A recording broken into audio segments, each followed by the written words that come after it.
absolutely thrilled to be here tonight because it's been a long time. It's 9 years since I've been on this stage. How many of you have been and saw me 9 years ago? Great. You got older too. I don't remember any of the jokes, so I may repeat, so pardon me. So, it's not easy getting old, as you can see. I'm of age. No facelift, didn't do it. Went to have makeup done today, and she swore I had a facelift. No, I did not. And I'm not going to have my throat done like, you know, the comedian, that guy on the table. No, I'm not doing it. So you'll have to accept my voice. I get a little voice. So what's been happening here? Well, first of all, I get worried about getting sick. As you know, I've been in the hospital. In fact, guaranteed that I invited all my doctors and nurses here in the hospital.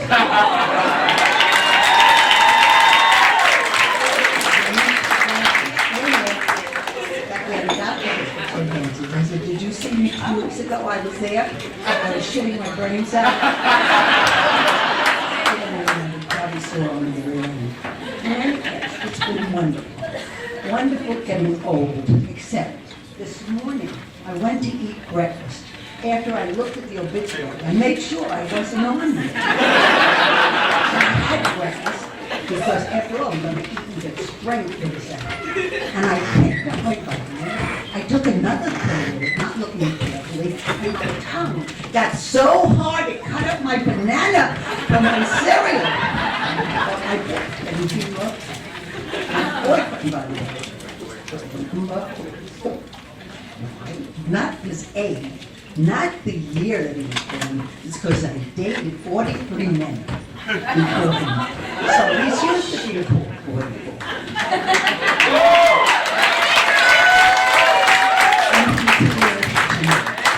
My neighbor, I met within 19 years after I lost my husband. So I did date a lot of men. I was sexy. And I saw a lot of different things, you know what I'm talking about. I wasn't such an angel, because in those days it was very strange. Girls always said they were virgins. I don't think so. I don't think so. But I did get married at 19, a month before I was 19, which was wonderful. And in those days, girls always said, as I said, that they were virgins. But the boys were so dumb, very dumb. How could they not know? We used so many positions, more than the Vegas showgirl. And I wrote 50 Shades before that book.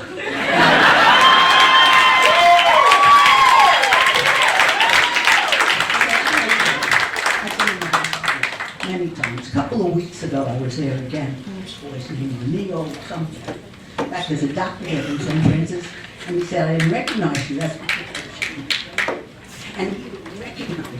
But lying in that bed for 3 days, I felt no. So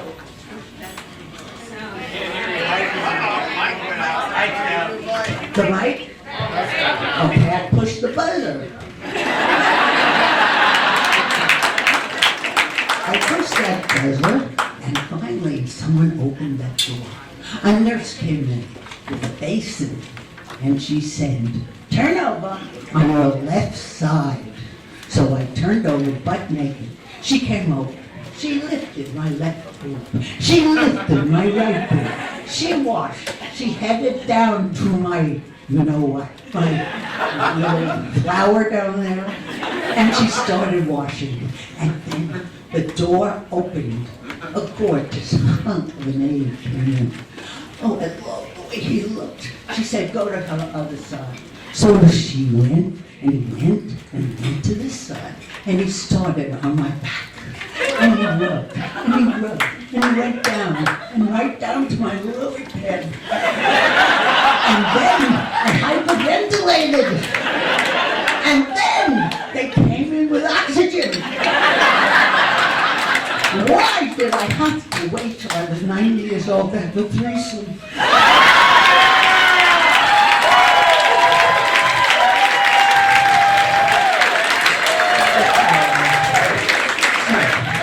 As I you still can have sex at 90. But I found out that was so different. In those days, the guy used to jump on top of the woman. I saw this in the movies. And he jumped off.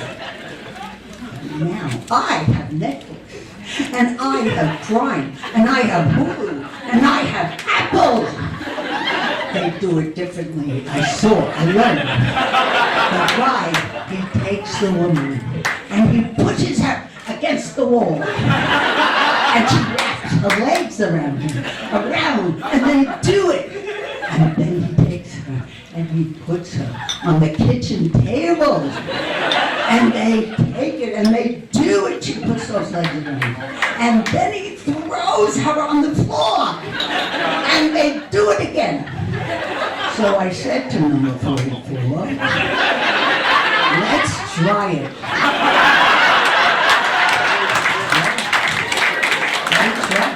And he took me, and he put me against the wall. And I took my legs, and I wrapped them around him. And then he put me on the table.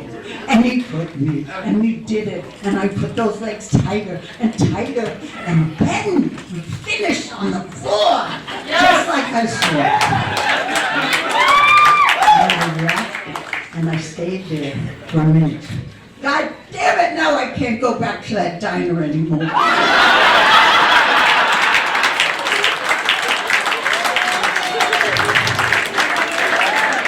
So, I wasn't always this way. It started back in grade school. What happened was, it was wartime.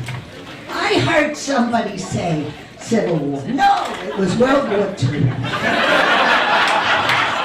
So the teacher said, when you hear an air raid signal, you get up, you go into that closet, and you stay there until that thing stops blowing. So naturally, I went into the one with the boys. I just wanted to take a peek. So I went in, and I said, drop your pants, boys. And they did. And I got expelled in 4th grade. So I guess it's habitual, because last week I went to a great neck restaurant, a very nice restaurant.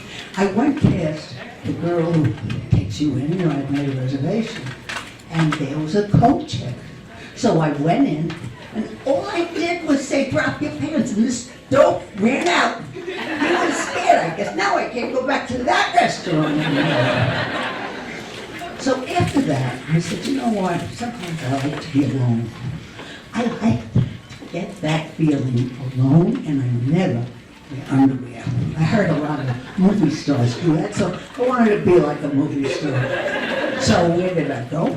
They have these car washes now where you can sit in the car and the water comes down. Oh, it's so exciting. I pretend that it's Hawaii without water. So I found one. I went in. Remember, no underwear. I'm looking for that happy ending. So I go in. I put the seat back.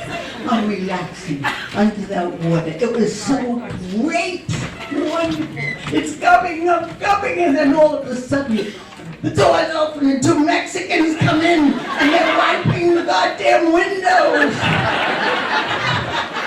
That was the end of my poor happy ending. I can't go back to that car wash anymore. And I did something different. I had to make a deposit at a local bank. I can't say the name of the bank because I got in trouble again. And I went, you know those machines outside you go in the car?